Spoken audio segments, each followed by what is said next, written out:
নমস্কার বন্ধুরা, আজকে পাট শাকের রেসিপি নিয়ে চলে এসেছি। পাট শাকের পাতাগুলোকে এইভাবে বেছে নেবেন, সুন্দর করে বাছতে হবে।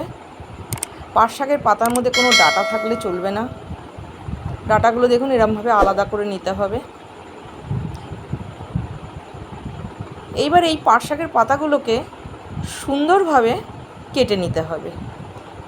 চলুন তাহলে এগুলিকে ধুয়ে পরিষ্কার করে নিয়ে আসি।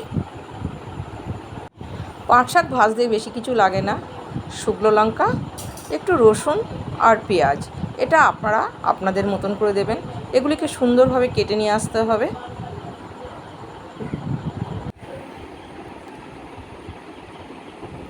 রান্নাটা কিন্তু পুরোটাই সরষের তেলে হবে।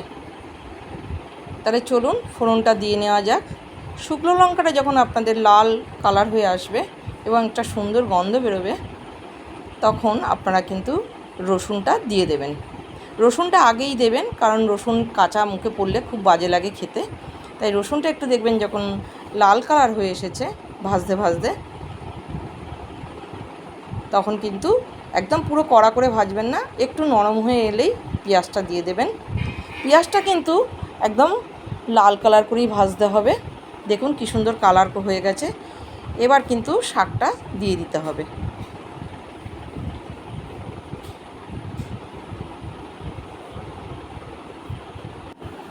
শাকটা দেওয়ার পর শাকটা কিন্তু ভালো করে নাড়তে হবে। পুরো শাকটা দিয়ে আপনাদেরকে ঢাকা দিয়ে দিতে হবে। শাক কিন্তু ঢাকা দিয়েই রাখবেন, নাহলে কিন্তু পাট শাক সহজে নরম হয় না। এবার এটা ভালো করে নেড়ে ঢাকা দিয়ে রাখবো। দেখুন এরকম ঢাকা দেওয়ার পর এরকম নরম হয়ে গেছে। শাকটা আমার হয়েই এসেছে। এবার আমি একটু এর মধ্যে নুন দিয়ে দেবো। নুনটা আপনারা আপনাদের মতন করেই দেবেন। পাট শাক পেটের পক্ষে খুব ভালো, বিশেষ করে এই গরমকালে পাট শাকটা খাবেন। আমার পাট শাক হয়েই এসেছে। তাহলে চলুন পাট শাকটা নামিয়ে ফেলি।